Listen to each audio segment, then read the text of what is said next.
রহমান রহিম। গোকুলমণি রাস্তার এই যে আগের যে ব্রিজটা যদিও বা করেছিল, সে ব্রিজটা ভেঙে গেছে। এখন বর্তমানে এই ব্রিজটার খুবই প্রয়োজন। এই নদীতে যখন পানি হয়, এপারে অনেক জনবসতি আছে, যে জনবসতিগুলা খুবই কষ্টকর সেই ব্রিজ পার হয়ে এপার থেকে ওপার যাওয়া। ভিতরে অনেক জনসংখ্যা আছে। আজকে তারিখ হলো 4/11/2025।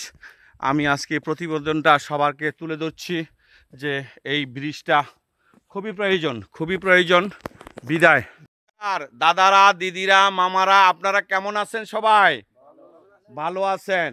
এই মাখুমতৈসা এলাকা 4 নং গুমতি ইউনিয়ন মাটিরাঙ্গা উপজেলার মধ্যে দুর্গম এলাকায় পাহাড়ি জনগোষ্ঠী সেখানে বসবাস করে। সেখানে রাস্তা নাই, বিদ্যুৎ নাই, শিক্ষা ব্যবস্থা নাই, সুস্বাস্থ্যের কোনো ব্যবস্থা নাই। এবং এই দুর্গম এলাকায় আমরা যেন আগামীতে উন্নয়নমূলক কাজ করতে পারি, সেই উন্নয়নমূলক কাজ করতে হলে আমাদেরকে প্রিয় নেতা ওয়াদুদ ভূঁইয়াকে ধানের শীষ মার্কায় ভোট দিতে হবে। এবং আমি জেলা তাঁতি দলের পক্ষ থেকে আপনাদের সকলকে প্রিয় নেতার সালাম জানাচ্ছি। দেশনেত্রী বেগম খালেদা জিয়ার জন্য দোয়া চাচ্ছি, দেশনায়ক তারেক রহমানের জন্য দোয়া চাচ্ছি। এবং আপনাদের এই এলাকার কি অবস্থা আপনারা যদি আমাদের এখানে একটু তুলে ধরেন, আমাদের ধানের শীষ মার্কায় প্রিয় নেতা ওয়াদুদ ভূঁইয়া ভোট পাবে কিনা, বা আপনাদের পাড়াবাসী এই ধানের শীষ মার্কায় ভোট দিবে কিনা বা কেন দিবে, সেই বিষয়টা যদি আপনি একটু তুলে ধরেন। আচ্ছা, আমাদের পাড়া হলো মাকুমতৈসার গোকুলমণির পাড়ার 9 নং ওয়ার্ড 4 নং গুমতি ইউনিয়ন। তো আমাদের দুর্গম এলাকার পাহাড়ের রাস্তার ঘাট কোনো কিছু ছিল না। যদি এগুলা যদি ব্রিজ বা কালভার রাস্তা নির্মাণ করে দেয়, তাহলে আমরা ধানের শীষের ভোট দিয়ে জয়যুক্ত করার মতো আমরা মনের আশা করবো আর কি।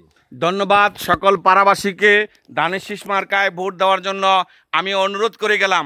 এবং আমি আশ্বস্ত করে যাচ্ছি, আগামীতে প্রিয় নেতা ওয়াদুদ ভূঁইয়া যদি ধানের শীষ মার্কায় জয়যুক্ত হয় এবং 298 নং আসনে এমপি হিসাবে উনি জয়যুক্ত হয়, আপনাদের এই যে বিভিন্ন সমস্যাগুলো উনি দেখবে এবং আমি আপনাদের পক্ষে সকল বিষয় তুলে ধরবো। আজকের এই বিষয়টা আপনারা সবাই মাথায় নিয়ে পাড়ায় পাড়ায় গিয়ে ধানের শীষ মার্কায় আপনারা ভোট চাইবেন, এই বলে সকলকে ধন্যবাদ জানাচ্ছি। নমস্কার, আসসালামু আলাইকুম। সবাই ভালো থাকবেন।